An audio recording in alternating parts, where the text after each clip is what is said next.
Ce lundi 19 septembre, siesti une longue journée qu'a vécu la famille royale, après une très longue procession et 2 messes en public, dont l'une en présence de la plupart des chefs d'État de la planète. Les enfants et les petits-enfants de la reine Elisabeth II se sont réunis sans caméra, pour une dernière cérémonie en privé et l'inhumation définitive de la souveraine au château de Windsor.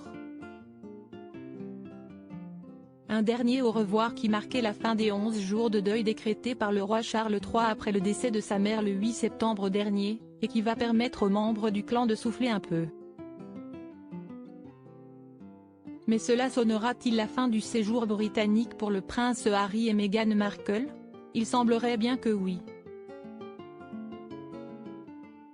En effet, avant d'apprendre la mort brutale de sa grand-mère, le fils cadet du roi Charles et sa femme avaient déjà prévu une tournée en Europe pour différents événements dont le lancement de ces fameux Invictus Games était arrivé le 3 septembre.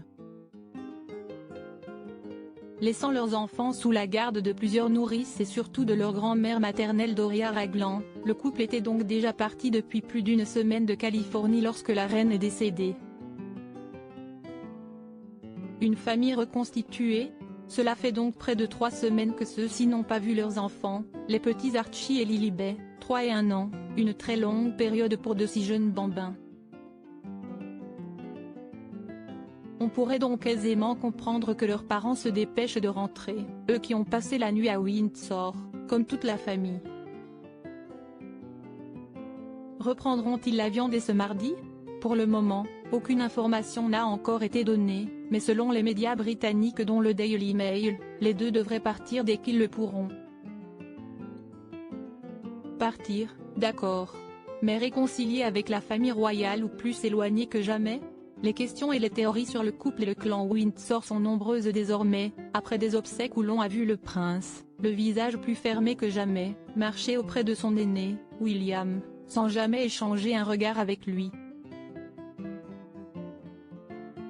Pourtant, il se dit que pendant la semaine, tous les deux ont dîné plusieurs fois ensemble et que le prince Harry aurait même enfin passé un peu de temps avec ses neveux et nièces.